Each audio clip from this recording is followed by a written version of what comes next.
The Floor Academy podcast is sponsored by Trelama, the trade labor marketplace, where businesses can find skilled trade labor, such as flooring installers, and where flooring installers and other skilled tradespeople can find permanent or project work.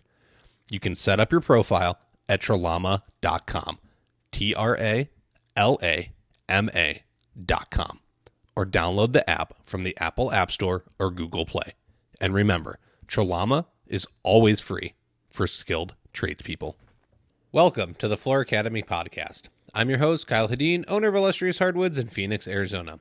We're here to talk with flooring professionals from all across the country about the issues that matter to you. This week's guests are Oliver and Breanna Ledbetter. For the past 5 years, they've been working together as a couple and living together. They own and currently operate Little Tile Guy out of Hickory, North Carolina. We spent our time discussing their interesting team dynamic and how they make it work.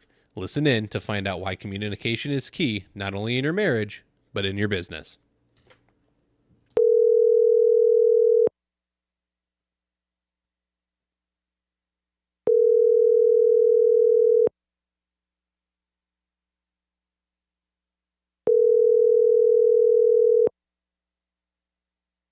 Oliver and Breanna Ledbetter, are you on the line? Yes, we are. Yeah, we're here. Awesome. Welcome to the Floor Academy podcast. Thank you so much for joining us. Good to be able to have a part in it. Good. All right. You guys have an interesting dynamic in that you work together and you live together. You're married. There's probably not a lot of downtime. So that's definitely what I wanna dig deep into and kind of figure out how that relationship works. But let's first have you each kind of give us a little background on who you are, how you got started, and where you see yourselves going. Okay, yeah. I'll go first if that's okay. Sure. I had some experience in the tile trade, kind of on a volunteer level. I was involved in volunteer construction projects, and I was assigned to tile.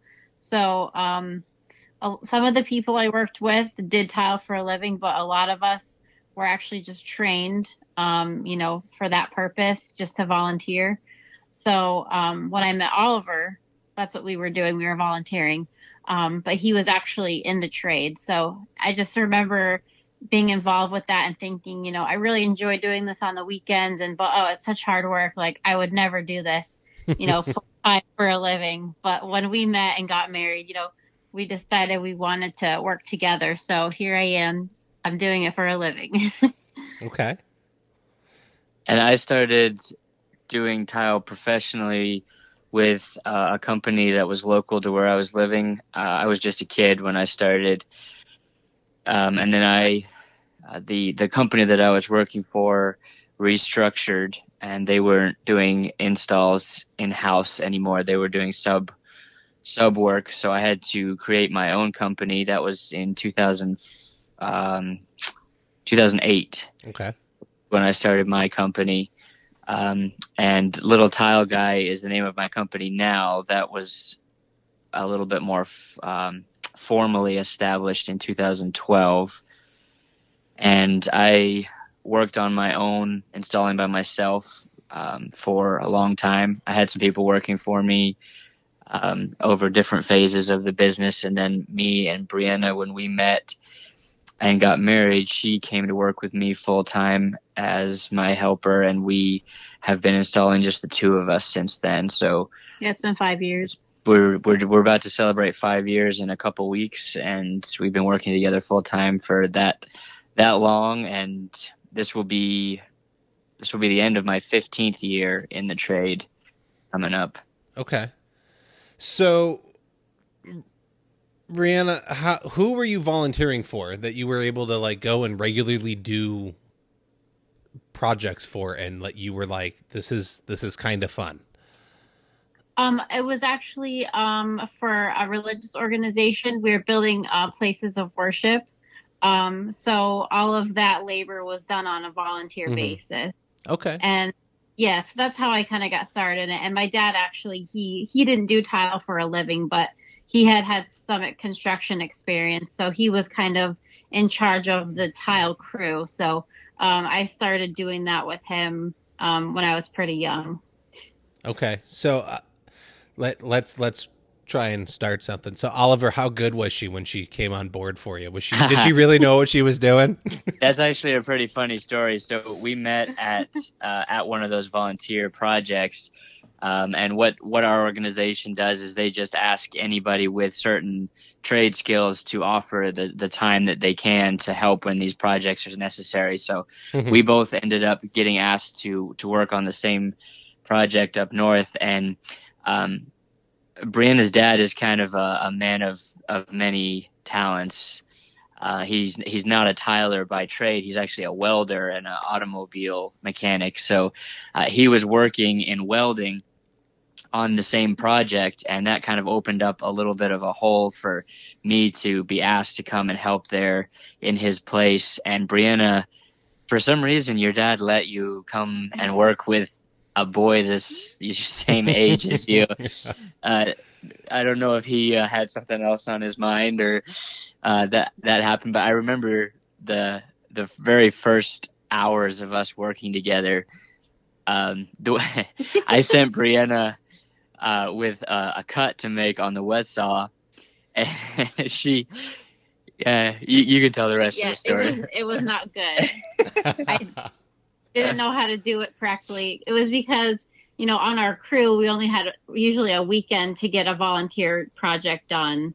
So everybody on our crew had their specific job, and that's what they did. And that's how we, ran smoothly and got work done. So I actually was always setting. I had barely even ever used a wet saw. I was always setting tile. So when he sent me to make a cut, I just totally messed it up. Yeah, it wasn't an easy cut either. It was like a step down around a door jamb, and I just handed it to her, and her poor thing, she just walked away towards the wet saw and had to figure out what she was supposed to do with it. I wanted to bring him back a good cut, but I was like, I don't even know how I'm going to do it. So 20 minutes later, you came looking for her and said, "What are you doing?" Yeah, no, it went fine, but it was kind of funny. I kind of threw her into the deep end without really knowing, and that was a fun first experience to get to laugh that out. And definitely, it was just the difference between a professional tile setter and the way that volunteer work happens. So there's definitely things that it makes it more difficult to work with me. I'm a little picky when it comes to certain things. So yes, you are. Brianna has been a very quick learner. Well, I mean, anybody doing quality work out there, you should be picky. You're trying to establish that tile's not a commodity. Like most guys that are listening to this podcast, they're going to try and establish that what they do as a trade is not a commodity. They're not the $1 a square foot Craigslist guy. They're top of the line guys that care about what they do. So I can't fault you there. No, and even now, when we're working together, if I see something that he hasn't noticed, I'll say, hey, should we fix that? I don't know if I like that. So it goes both ways. Yeah. So, all right. You had mentioned that you had other helpers, apprentices along the way. And, it's difficult to find good help. It's difficult to find people that live up to your expectations. And we all kind of know that we want them to be like us, but they're never going to be us because it's not their name on the line at the end of the day. So how did that go before you asked Brianna to come in and join you full time and say, I can't do this anymore. You're going to be a better helper. Let's make this happen. Well, we didn't really have a turning point, did we, when we decided to work together instead of having other people? Because I didn't have anyone working for me when me and Brianna met. I was working alone, so it was more of that we just added her in when we decided, when we realized we were going to get engaged and get married. We talked about what we would like to do as far as work, and Brianna was working at an office at the time, and she was ready for a change, just a change of scenery more than anything. And we both really liked the idea of being able to work together. And it has really worked for us, just like we hoped. I mean, we've basically been right beside each other for the last 5 years, both working and off hours. I mean, we live in a tiny house that's 150 square feet of living space. So, we've been really close since we got married. Literally. It has been everything that we hoped that it would be back then. But to get back to maybe more of where your question was headed, we didn't have many bad experiences when it came to having helpers. We've had a couple of really good guys work for us. We have had some work for us even after we've got married. Mm-hmm. Just the way that we've structured our business, we like to travel a lot, and we also travel for that volunteer construction work that we do. As far as disaster relief, we've traveled out of the country multiple times together for that, and that kind of lended itself to us having a little bit more of like a localized business, where if we want to leave for a month or 2 months, or after Hurricane Maria, we actually went to Puerto Rico for 8 months consecutive. It was just easier for us to be able to do that, being just the two of us, because we didn't have someone else that was. They weren't they weren't depending on us. Like, we weren't going to let anyone down, Yeah. Or like we weren't going to severely impact someone else's livelihood by us, kind of doing our thing. So. And we love what we do. We're very passionate about our trade, but that disaster relief work has been very important to us too. So it was something that we really wanted to be available to do. And we never got to the point where we had somebody that I was comfortable like leaving the business with. Okay. So we more kind of closed down the business while we were gone on those trips, and our builders and different offices that we were doing a lot of work for were very supportive of us because of what we were trying to do and getting us moving again when we got back. And it was just a little cleaner not to have someone else, looking for other work while we were gone. We didn't want to do that to anybody else. And at that point, we had just realized that we were working really well together as a team, just the two of us. And I think a lot of us in the trades experience that there's really a kind of an awkward middle ground between being small and getting really big. You have good things and bad things about being a small business. And then you have good things, bad things about being a large business. But sometimes we get stuck in that weird spot in between where you're struggling to grow, but you still have some small company problems. Yeah. And you kind of get lost in the early baby phases of payroll and scheduling for multiple crews. And we all know how construction it can be very fickle as far as trying to get a schedule to stick. So we've just found that it works much cleaner for us being able to just be the one crew, and we get to spend that time together. And then we schedule together after hours, going and looking at the other jobs, and then we just take on as much work as the two of us can do reasonably. Mm-hmm. No, it sounds great. I mean, you're right. It's hard to take someone's livelihood into your hands and make sure you're, that's a serious commitment. And so to have that kind of holding you back from the other things you want to do and be able to travel and whatnot, I think that presents an interesting dynamic for what you're trying to do. And you've made a really good choice in that, we can do this together and we can keep the company at a certain size. And you seem to have really good relationships with your builders that they're willing to okay, hey, they're going to take off for a couple months, so they'll finish these projects and then they'll be back and they can get these projects. And in the meantime, we'll just kind of fill in the blank. So that dynamic is really interesting to me, in that there's not only have you built great relationships because you're doing quality work with who you're working for, but you two have such a strong relationship that you can not only live in 150 square feet together and I don't even know that you could get away from each other without having to leave that space. No, you can't. Nowhere to go. Yeah. And then you're together all day, you're together all night, like that. It's very impressive.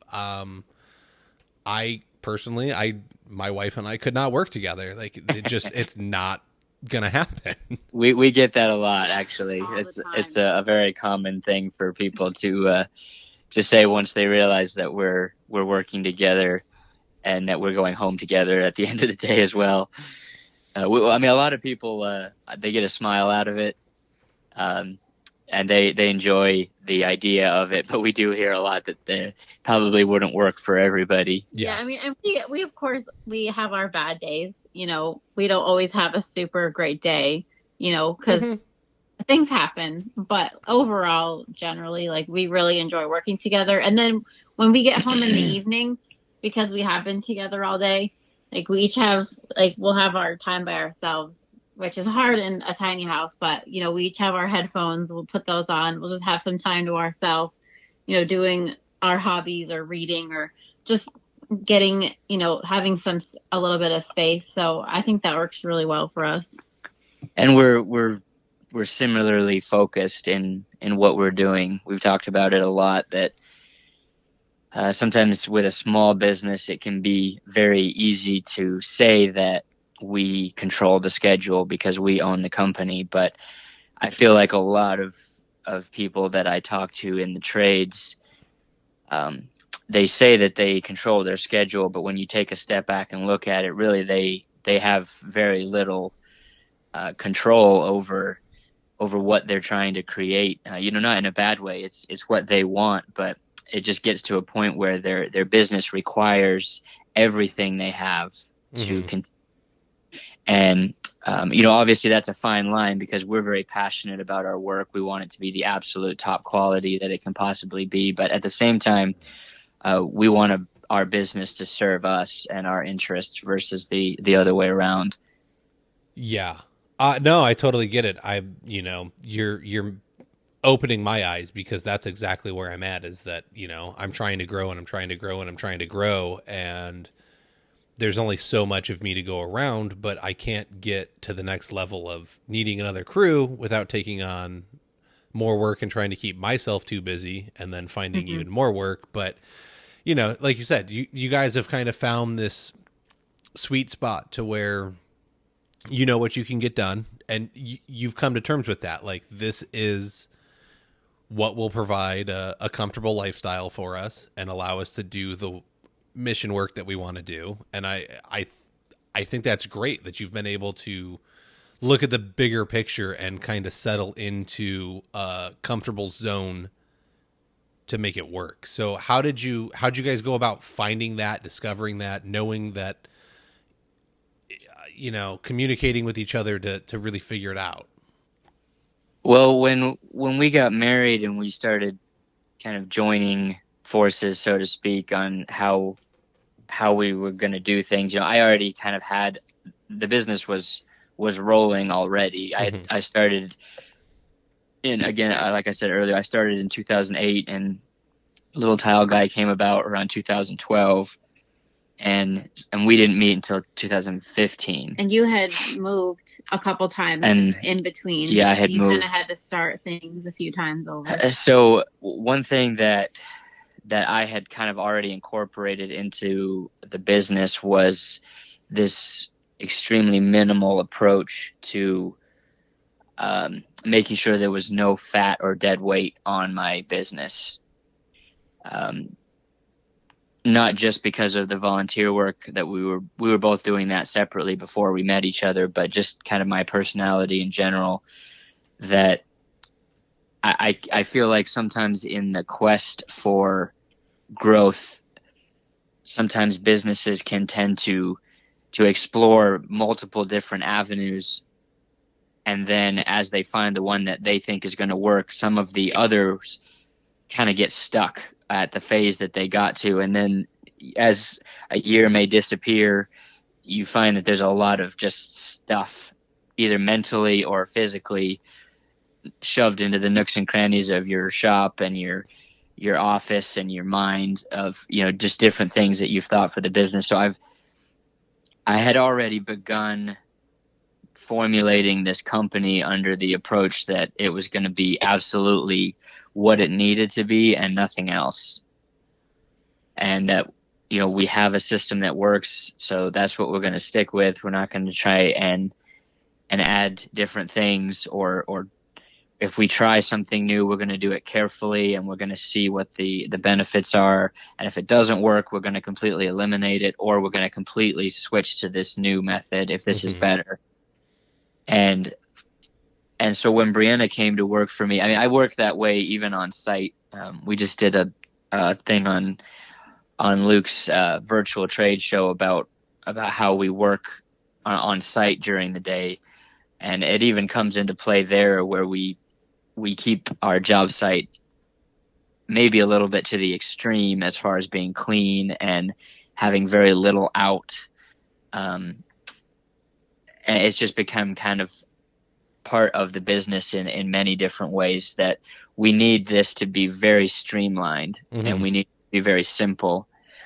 And we have chosen to set up a situation where we don't have debt, we don't have bills that require us to just slam the work right behind each other. And that allows us to take this kind of more cautious approach to things, make sure that we are settled and happy with the decisions that we make as far as what jobs we take. And I feel like I'm making it sound like we're really super together, which is, we're not. We're not always that super together. This is this is the quest. This is the goal. Yeah. And we work towards that together, which is what makes us, I think, more successful at it, is that, maybe if you have another helper,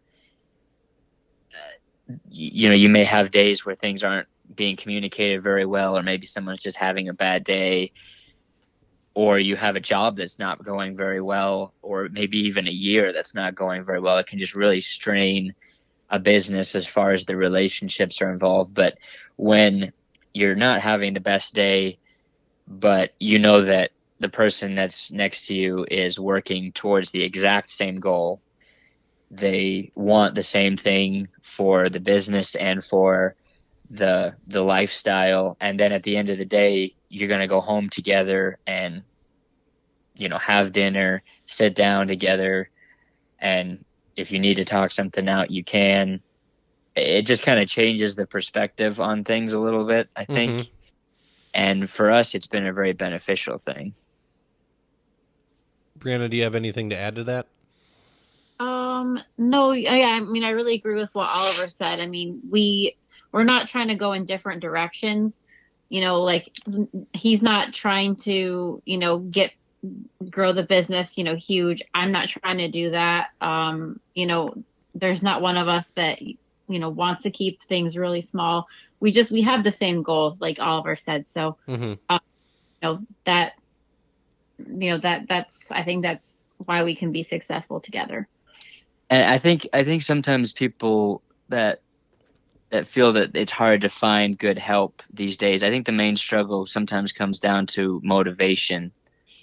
Like they feel, maybe people, guys that have been in the trade a lot longer, they feel like the younger generation, it's really hard to motivate them to work hard. Yeah. And maybe, for the younger generation, just to be fair on both sides, maybe they don't respond to the motivation that the older generation thinks they should. Some of the younger generations today, they thrive more on experiences and knowledge than just pure work ethic turning into money. You find a lot of, some people in our generation are just lazy, but some are really not. They're just not the same. And I feel like that discrepancy in what motivates people sometimes makes it hard to formulate relationships that are going to last a long time in business, because it's the age-old problem that if you find a helper, he might not be that great, or if he is that great, you're only going to have him for a couple of years, and then he's going to want to do his own thing. Well, I mean, that's the nature of the beast, though. Like, you have to know going into it that that's what's going to happen, and so you can't hold back your knowledge. You've got to train people. You got to bring them up, right? You got to give them everything you got, and they need to make the decision that's best for them at that point. My apprentice quit on me like 6 months ago. No, 4 months ago, something like that. And he just texted me the other day, and he started on Monday and came back, and I told him what needed to happen, and we'll see what happens. So he's 21. He'll be 22 soon, and it's exactly like you said. I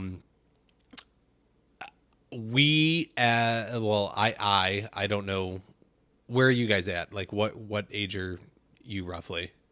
I'm going to be 30 this summer, and Breanna's 28. Yep. Okay, so very late millennial, not quite into Gen Z like territory for age, but a little overlap maybe. Yeah.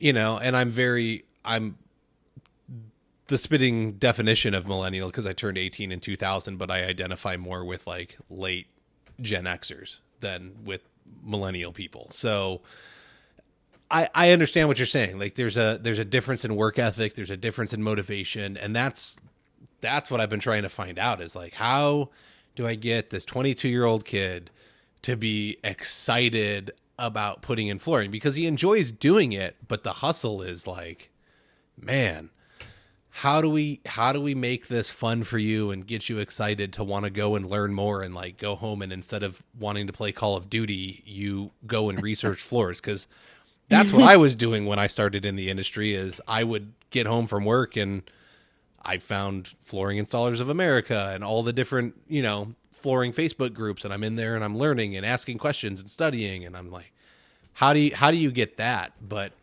it, to get back to kind of the point here, like you guys are communicating and you're open and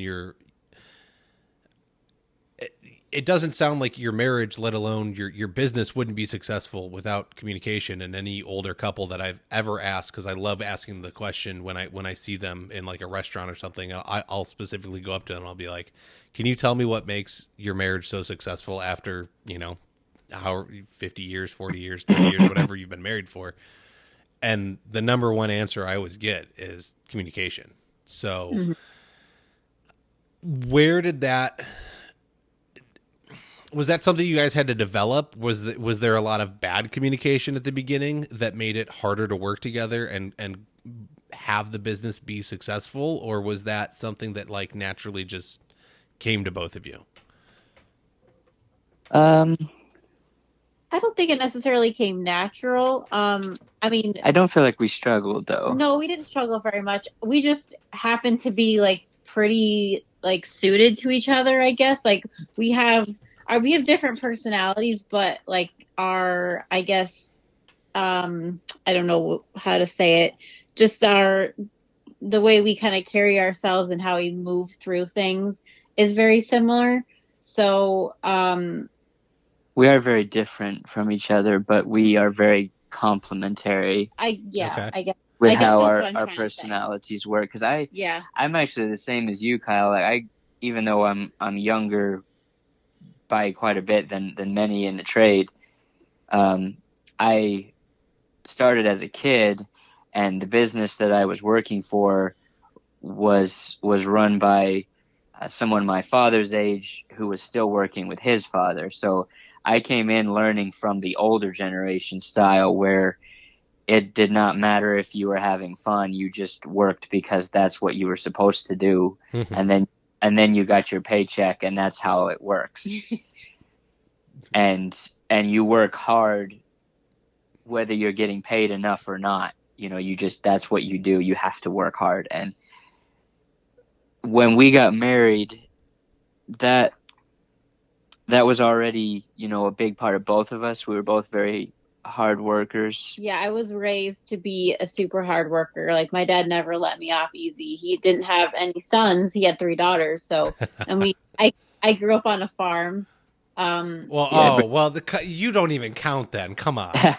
Breanna's dad is definitely, a guy's guy with the fast cars, and he owned a farm, and he was not able to have any sons. He had 3 daughters instead. So now he has 3 son-in-laws, and he's super stoked, right?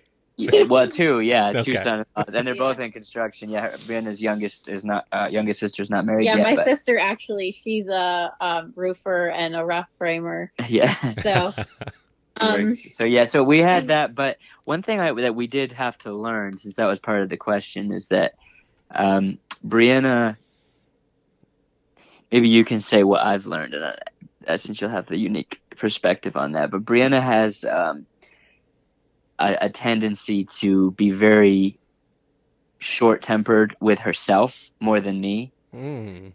So she, with tile, once you, especially getting into the custom side, there's patience involved and there's technique, and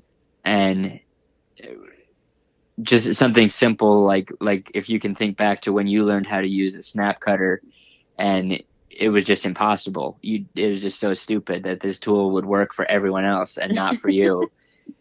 And we all had those couple days when we were a grunt, learning how to put pressure on the snap cutter properly. Breanna just gets very, very upset with herself very quickly that it's not working and that she should be better. Whereas I have a lot more of a Zen approach to work. I like things to be, not to get too excited about things. I like to take my time and enjoy it as much as possible, and honestly just come down to it. If something doesn't work, well, we'll just try again. It's really not that big of a deal. That's funny. So I think that's something that Breanna had to kind of, I think I've rubbed off on you a little bit, in that you appreciate the art of things a little bit more, in that it takes time to develop some of these techniques. Yeah, absolutely. I'm just super hard on myself. I was held to a high standard my whole life. Not that that's a bad thing, or negative, but I've continued that now, as an adult. And so when it takes me a while to figure something out, like, it just frustrates me because, I just feel like this isn't that hard. You should have this by now. You've done it, X amount of times. So Oliver's much more patient with me than I am with me. So, and I guess sometimes even that's frustrating, because I'm frustrated that I can't figure it out. And I'm like, how are you not upset that I'm still messing this up? And of course, it doesn't help that, after being in the trade for 15 years, it sometimes we make things look very easy, but yeah, and that can be extremely frustrating to someone that's trying to learn, and that you just did exactly what they were doing, and it just worked for you, and it didn't work for them. Yeah, I still have a lot to learn, but I feel like many of the things that frustrated me when I first started, I have those pretty well in hand now. So that just, that makes our work day even smoother than it used to be when we first started. But you have been very patient with me as well, because there are things about working with me that I can't imagine are very easy. So you're more patient with me than you are with yourself as well. Yeah.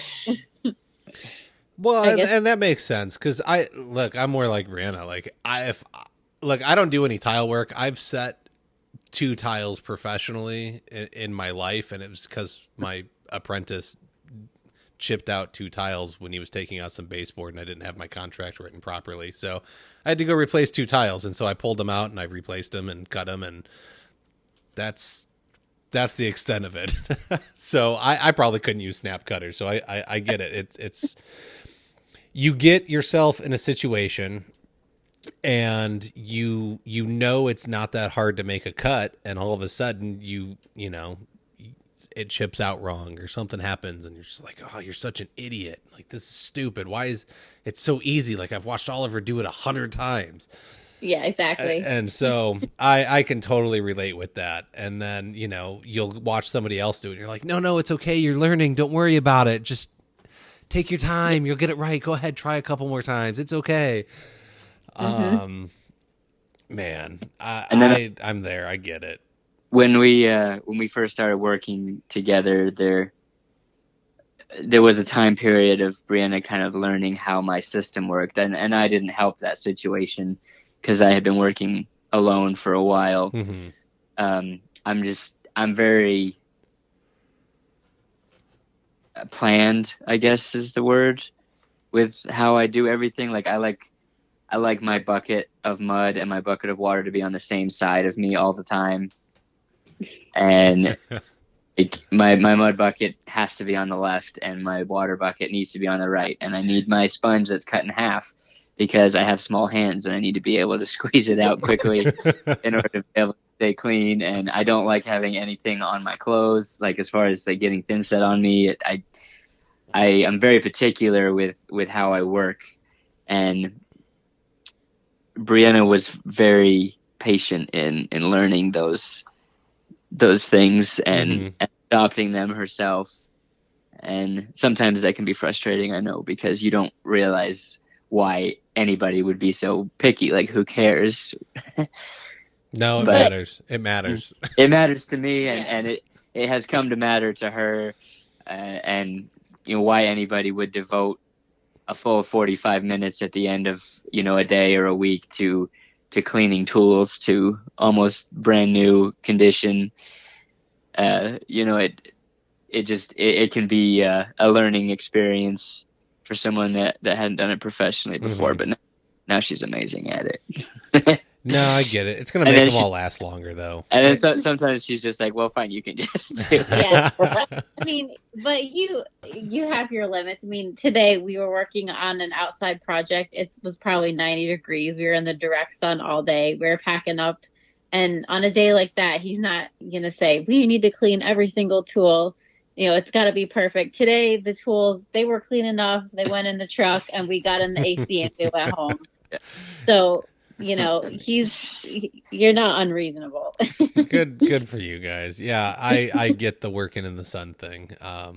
Being in Phoenix, man, it gets pretty brutal here.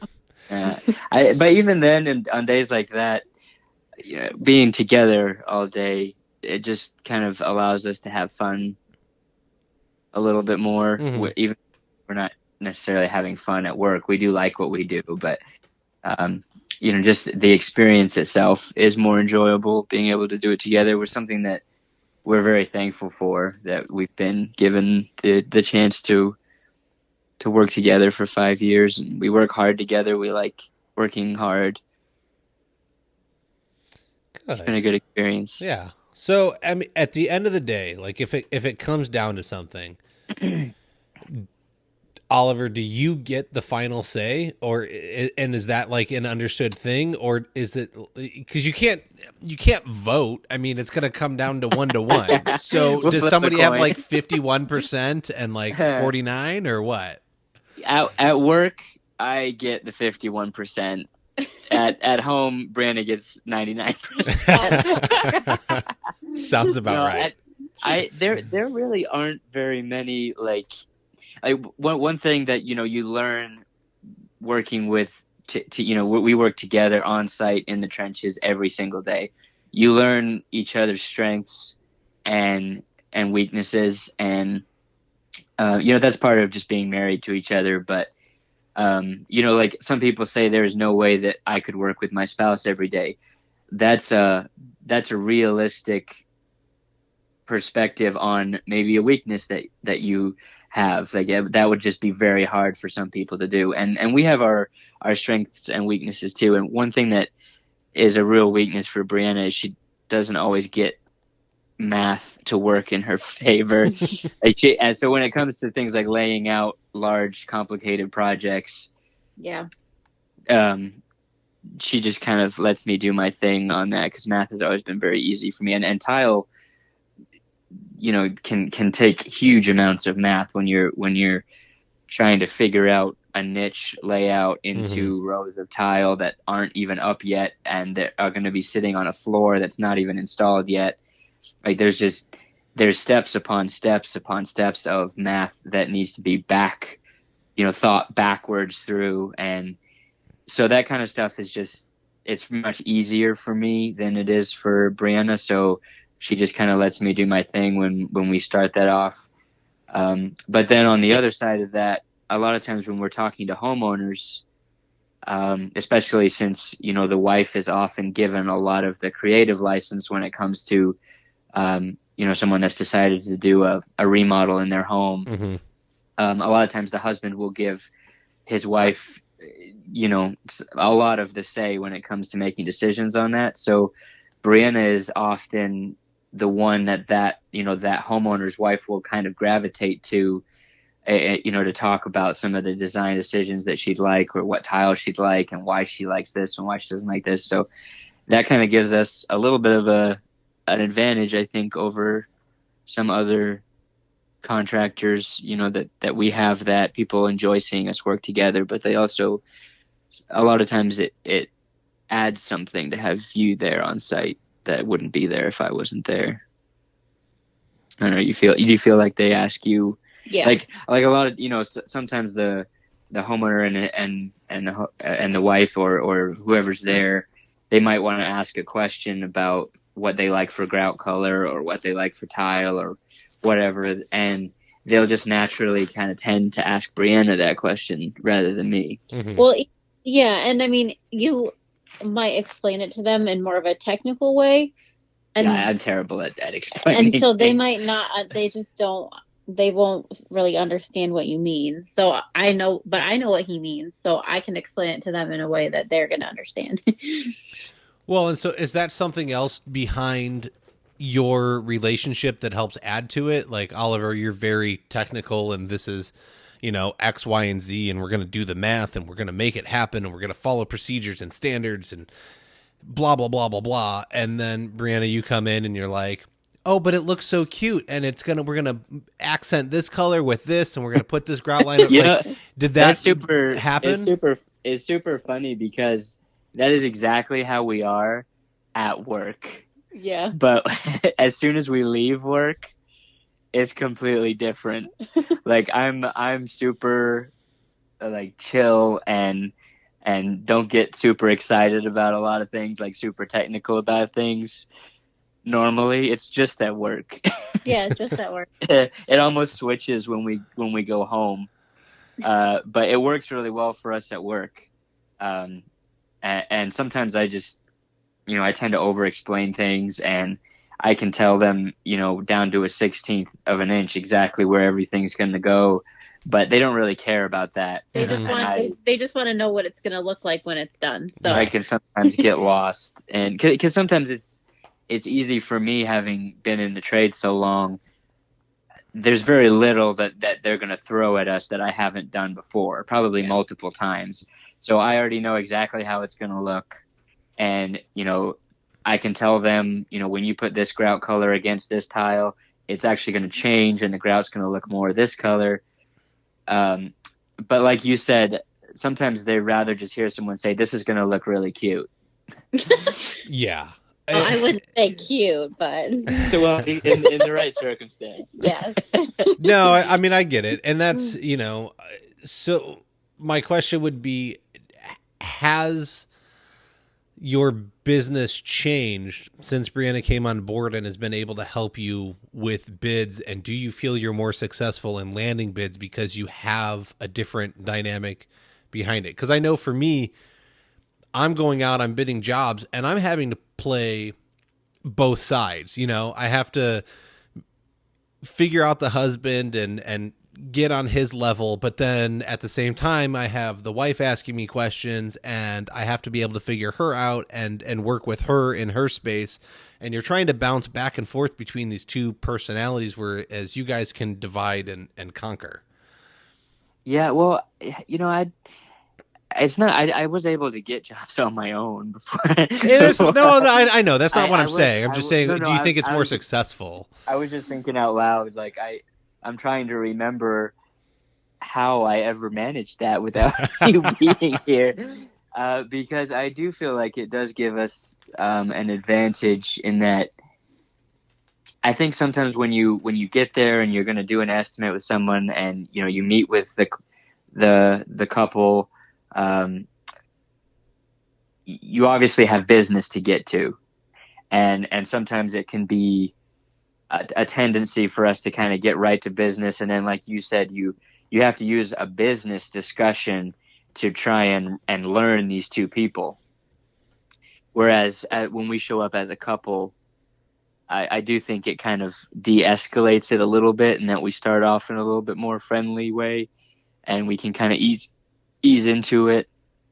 It's kind of an icebreaker almost that Yeah. we're there together, Yeah. and they want to know why, that they want to talk about the fact that we work together full time just quickly, and then that gets us into a friendly discussion, which can turn into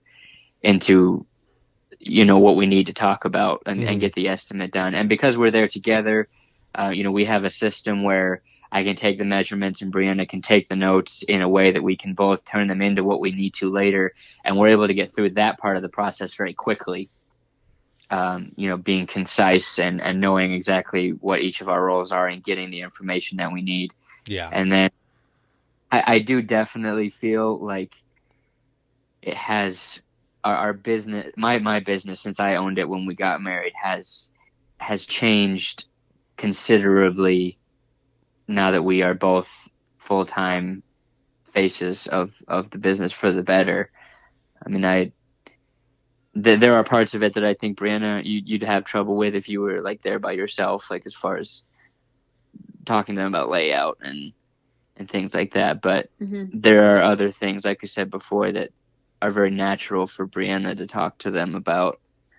And it makes for a really nice, like we really enjoy most of our clients that we have. Like we end a huge percentage of our jobs with friends that we would check up on later, because of how the dynamic went. And that's a really nice thing to have with a small business, that we can have relationships like that. Yeah, and kind of on that point, I think the fact that we can communicate very well together, we can also communicate very well with our customers, because I think that's where, like the job that we're working on right now, we were at Lowe's and someone had recognized our truck from being at the job, and he's like, "Oh, you're working at the, so-and-so project, aren't you?" And we said, "Yeah." And he's like, "Oh, well, good luck. They're really picky and they're really hard to work for." And we said, really? That was funny because we've built 3 full bathrooms with showers for this homeowner over the last year, and we just haven't had any trouble with them at all. But apparently they have a reputation for being very difficult clients to work for contractors. But yeah, so what I wanted to say about that was I feel like because we can communicate really well together, we also can communicate very well with our customers. So I think that's where sometimes some other, business owners or even just, tradespeople can go wrong, is that they don't communicate enough with the homeowner. The way that we approach it, not with every single little thing, but if there's an issue, we're going to, get the homeowner and say, just come take a look at this. Like, this is what's happening. This is why, and this is what we're going to do to fix it.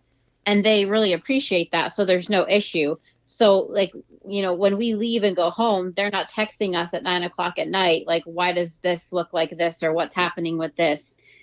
Causing problems and tension. Like, we've already shown them, like, this is what's going on. This is what we're going to do about it. Now we can, each have our evening and we don't have to worry about this. So yeah, but communication on that level is also very important. I remember that shower floor that we did.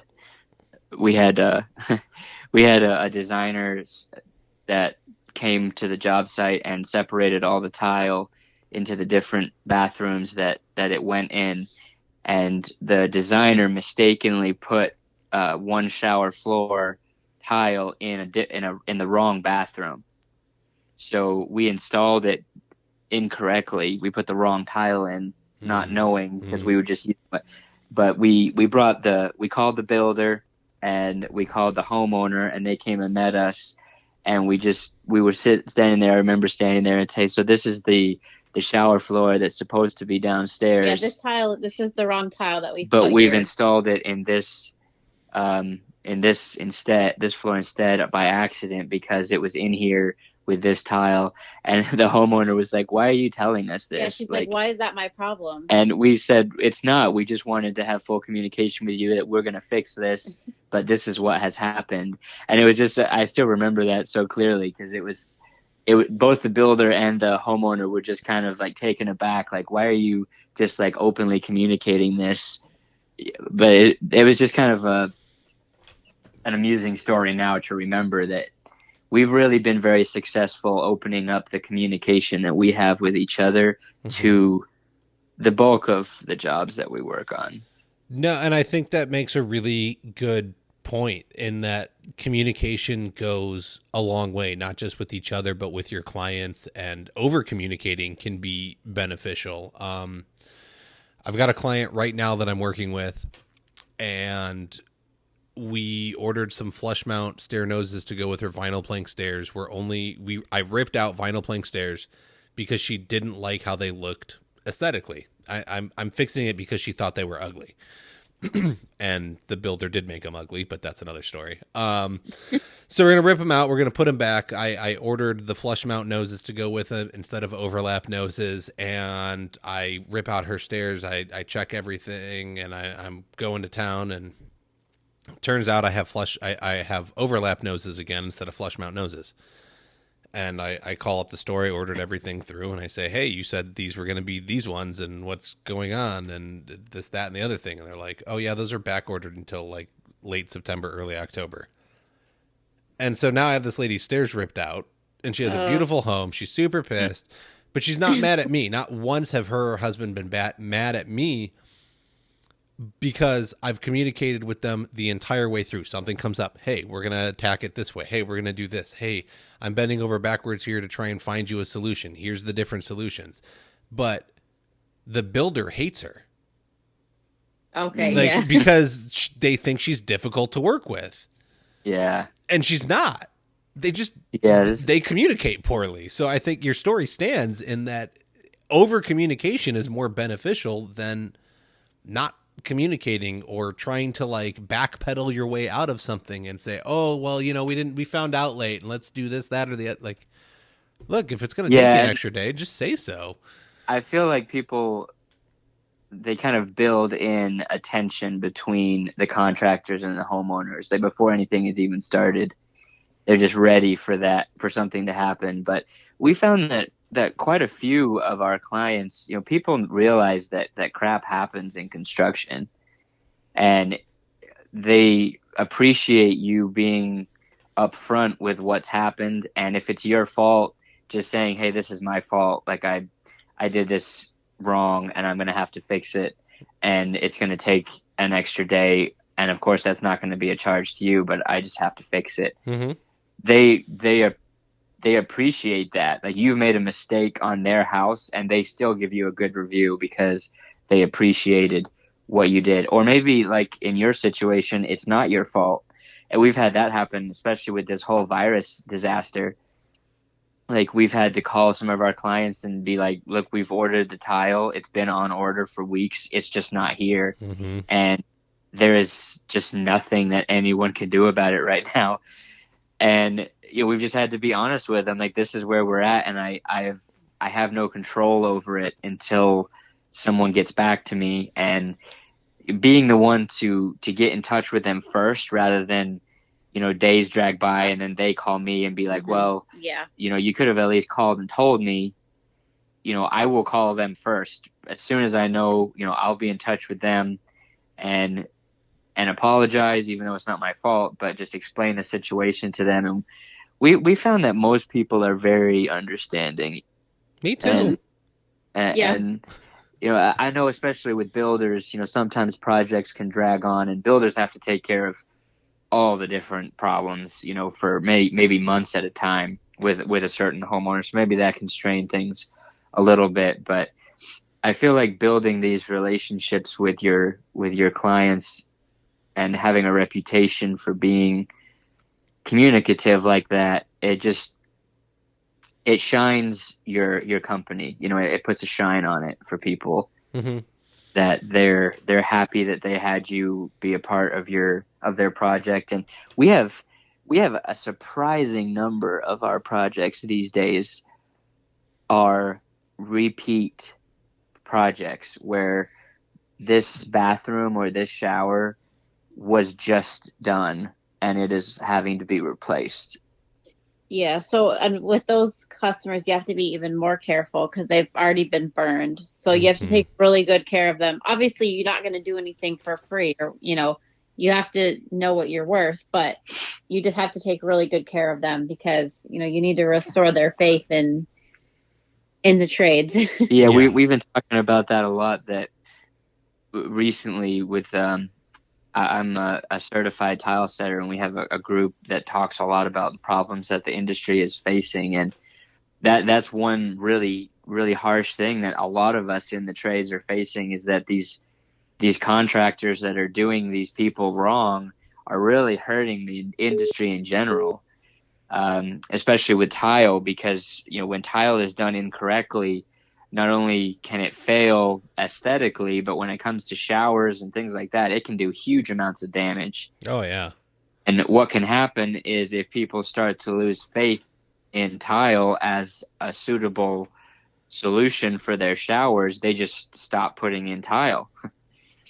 And, you know, you can just imagine these huge fancy homes being built with fiberglass showers just because the builders are tired of having to deal with tile problems. But I wouldn't blame them, not one bit. I wouldn't either. And that's why it's such a danger for our industry being in tile. You know, when these contractors do this to these folks, it makes them very wary of contractors at all, or doing work at all. And that's a hard thing for all of us to deal with. And so even more so in those cases, when you're able to get ahead of your client's concerns and have this relationship where you're talking everything out, it really can lower some of those red flags for them. Yeah, no, totally. Being open, honest, upfront with them, communicating, it all goes a very long way. I mean, I just had a lady call me today asking for a bid on her stairs. She had 2 contractors show up, measure her stairs. They never sent a bid. Why are you even going to waste your time and go? That's crazy. Right? And then there's so many that don't show up, and I get it, you know, you get the guys that install it wrong, and we all have that, and they give the guys that are legit a bad name, and it makes it even harder to grow a successful business because now everybody's weirded out. But I think it comes back to that communication standpoint, because it sounds like you have people that are out there, like you said, you've built relationships with your clients, and now you would call them up and see how they're doing and check in on them. And that's where you get those raving fans that are always out there looking out for you. And if something comes up, they're like, oh, I got the perfect people. They're going to take care of you. They're going to be awesome. They're so great, blah, blah, blah. And that's what you're after. Yeah. In my opinion, is you want those people that you've built a relationship with, and they're going to go do all the hard work for you, that by the time you show up, as long as you communicate, you're good to go. Yeah, absolutely. And then on the other side of that too, something else that we've discussed, because Breanna has kind of gotten into the trade, you know, more professionally since we got married. We've discussed, you know, the trade and the industry in general, and what the different things are that make it tough for guys that are running businesses these days. And one thing that has come up to me, is that it seems like fewer and fewer of the newer generation of businesses or tradesmen take the time to really master their trade. Mm-hmm. There's a huge group of contractors that are just kind of, they're functioning at the okay level. And that's not, I really don't mean that to be to dig on people that just, you know, aren't very good at what they do. But I feel like there is a complacency with a lot of guys that end up getting work in these customers' houses, that they're okay with the quality of work that they are able to produce, and they don't have an interest in mastering this trade that they've chosen, where they are constantly searching. Like you said, when they go home, they're looking at different methods and different products and what could be better. And that's kind of the backside of that discussion, is after you've communicated all this to the homeowner, you know, me and Breanna are on the same page that whether we charged enough, whether we missed something, whether we made a mistake, whether the homeowner isn't even going to see this part of it. Everything has to be the best it can be. And it always has to be that. We have to push for that all the time because, we are, as a company, we are master tile setters. We can do anything that has to do with tile, and we can do it really well because that we will accept nothing less as a company of ourselves. And that's something that's really, we've never really like sat down and talked that out. It's just something that we both know that, if we go home and we didn't fix something that we knew, we messed up, that's the first thing that we're going to do when we get there the next day is we've got to fix that because it has to be right and it has to be done better. Each one needs to be better. Each one we need to learn something. Yeah. We take advantage of any education that we can within our trade just to push and push and push. Since we're not growing our business physically as far as bringing in more people, we have to grow as far as our quality and our knowledge and our experience so that we can continue to improve. Yeah. No, and that's a great point. And I don't think it's a dig at people. I think that the industry as a whole everybody's commoditizing it from the homeowners wanting cheaper rates to the builders building all these tract homes wanting it done quickly to the shops wanting to be able to push out product. You're right. It's become a commodity, and ho-hum is acceptable. I can walk in any new build around here and I'm not going to be able to slide a bucket across the tile. It's just not going to happen. There's going to be lippage everywhere, and that's expected. It's acceptable. But is it really acceptable? Not in my opinion. I wouldn't let it slide. If I was buying that new build house, I'm telling them to rip it out and they can redo it on their dime. It's not happening, but that's because I know better. We just went and looked at a job a few weeks ago with this couple they're moving out of a home that was built for them 6 years ago. And the home inspection for the new buyer revealed that the master shower had failed and had completely failed. So, this couple is trying to sell a 6-year-old house that is failing. It wasn't the only thing that they had to fix. And just to kind of prove that point that you were making, a lot of these tractor spec homes are being built only to last a few years because they expect that the ownership will change that fast. And, nobody wants to do anything too crazy. They want it to be neutral. They want it to be simple. They want it to be easily changed or later on they want to be able to change it because they don't want to have it hurt the resale value or, anything like that. So that can be a difficult thing to deal with sometimes that there are people like that. But then on the other hand, there are a lot of people that appreciate things being done right. Correct. And that especially getting into the remodel side of things when people are already living in the home, when you take the time to really protect all the areas of their home that you're going to be around, when you take the time to really clean up after yourself at the end of the day, and then not that you have to babysit them, but just help them through the process in a way that they can feel like your company cares about the end result. I think maybe, and the main point of this whole thing, being together as a couple does help us with that persona almost, that we're a family and we're here to take care of something for your family. Yeah. And that's how we view it. I never thought of it that way. But I don't, I'm sure it's not something that's exclusive to us just because we work together, but it probably does help us break that very quickly to them that, we don't have any kids. Yeah. It's just me and Breanna. So here we are as a family working hard because this is important to us. This is how we support our family, and we're going to be here until it's done and it's done right. And we want you to know that. And then we leave and we have really happy experiences with a lot of the people that we work for. Yeah.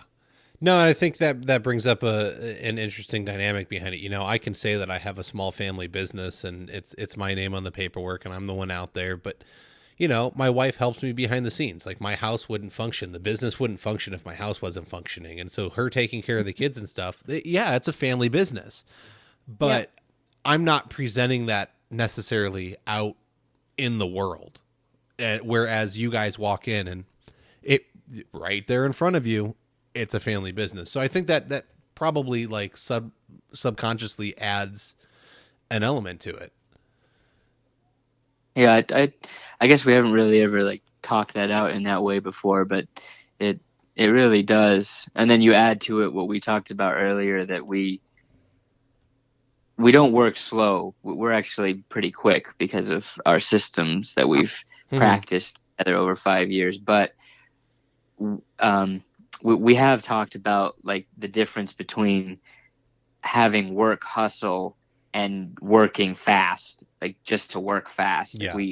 We're busy. Like we do appear very comfortable most of the time at work. Not today because it was 92 degrees and we're pouring sweat. But for the most part, we have our system in place where people comment that everything's very clean and we don't look like we are struggling with anything. Just there's a professional appearance to maintain throughout the day at work. And the way that we've structured our company, where we don't have to feel that just that push every day to get everything done today that can be done, because we have our schedule. We've made it in such a way that we make sure that we have time for the things that are important to us, and then make sure that each job has allocated enough time so that we can get it done comfortably. Yeah. We can handle whatever comes up. Again, I don't want to make it sound like we're just the masters at having this all together, but we are very careful with that. We've overbooked ourselves before. It happens, but we're a team, so we know, what we have to get done, when we have to get it done, how we need to get it done. So just working together when that comes in, again, just we're as a team, like we can get it done. Yeah, and that comes, I think a lot of us that have smaller companies where you may be installing and selling for the company, which is what we do. It can be difficult to balance those if in the pursuit of growth or in the pursuit of continuing, it's just every day, it's pushed to the max. Every hour of daylight today is going to be totally spent. That can be exhausting. Oh, just throw me under the bus, Oliver. Thank you.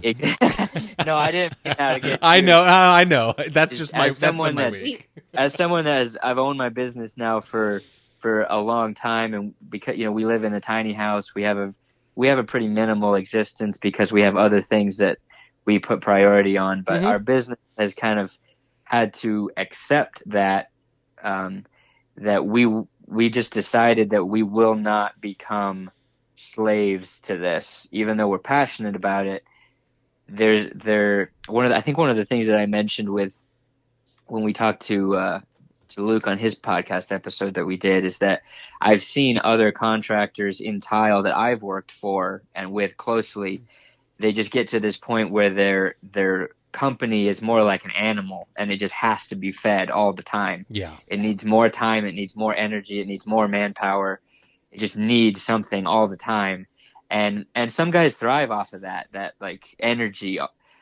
We're a lot more calm in our approach to things, just that we won't let that happen with our business. We want to maintain control over what we're doing, how fast we need to do it, to the extent that construction will allow us. Yeah.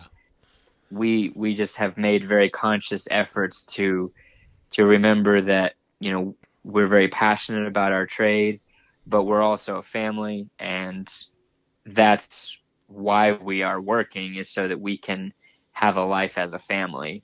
And then we have our other, our volunteer work that's very important to us as well. So we just, it's an effort that has to be put forth. Like I said, it's not like we have this all super together. We've had our crazy times. We've learned these lessons even in the short 5 years that we've been married together. And that's probably one of the biggest advantages, I guess, to to being a team as a couple like this is that whether we're at work or at home or dealing with this or dealing with that, we just do everything as a team. Mm-hmm. So we are both able to see the repercussions of different things and how things affect us as a family firsthand. And, you don't really get that, I guess, with if you have other guys working for you, maybe, they have their own families and their own issues. Yeah. And you may have some that are a bit more interested in a paycheck than a trade that, will continue for them. And that's not a bad thing. Everyone's got their own goals and their own drives. So we just have a little bit of a different setup in that we're kind of singularly focused doing this together all the time. Mm-hmm. Well, Yeah. and I think you bring up that you've built a system. Like, you're not letting your business run you. You are running your business, and you have things in place, and you have procedures and standards, and that's great. It's working for you, and that's what you've got to go with. You've looked at everything you wanted, and you found a way to make that work without, it sounds like, being super stressed out all the time. So that's great. Now, Oliver, I realized you said that you were a CTI, so I got to ask, Breanna, when are you going to get your CTI? That has been a source of discussion too. Right? Yeah, we've been talking about that a lot. I don't think I'm quite ready to do it yet, but it's always something that's, in the front of my mind. And, I would absolutely love, to be certified as well. Hopefully, not too much longer. It's definitely a goal that we're working towards. Yeah. We actually already touched on like Brianna's fear as far as layouts and math, and that's something that, because we work together, there's never any pressure on her to have to do that. Mm-hmm. Yeah. Which the test would put her in that situation. So the test is like a whole nother thing. The setting aspect of it isn't a problem. Yeah. It's more the problem solving. Yeah. Of the very complicated little layout, but we're working towards it. Yep. She'll be ready soon. Right on. No, I think that's great. I would love to see more women get it. I love seeing women involved in the industry because there's definitely not enough. And to be honest, they can kick our butts every day of the week. Absolutely. Well, that's something that's really mentioned. As Breanna, as a helper, being a woman, that there are exceptions to the rule, obviously, but she's very precise and she's very patient. Not with herself all the time, but like when you ask your helper, your apprentice to do something, Brianna's very consistent with doing it the way that she was asked every time. Okay. And she's very patient with waiting things out and doing things slowly so that they can be done right. And I don't think before I had ever tried a girl apprentice before that, just to it was a bit more natural for you to take things, at a speed where you could get them done right. Mm-hmm. And that's it's nice to have. I mean, sometimes it's harder having, I have to do more of the heavy lifting. Maybe yeah. I would make my apprentice carry everything in for me if I had to, but I can't do that. Yeah. With I Breanna. can only carry about half as much as you can. But on the other side of that, with tile, once you do that heavy lifting and it's over, then a lot of it is a lot more just tedious, patient work. Yeah. And Breanna has really shined at that, and that, sometimes I think, especially guys, can just get bored with it a little bit and tend to start trying to find ways to do it faster. But I agree. I've talked to some hardwood sand and finish guys, and they say some of the best hires they ever had were single moms, because they come in and they're super meticulous, and they've got to be there because they've got bills to pay and kids to support, and so they're super reliable. And that's interesting. I'd consider it, to be honest. I would not hesitate to bring in a young lady or a single mom, a woman, and have them work for me. If they're going to come, I don't mind moving the boxes as long as you can put the floor in and make it look great. Let's just get it done. Yeah. Mm-hmm.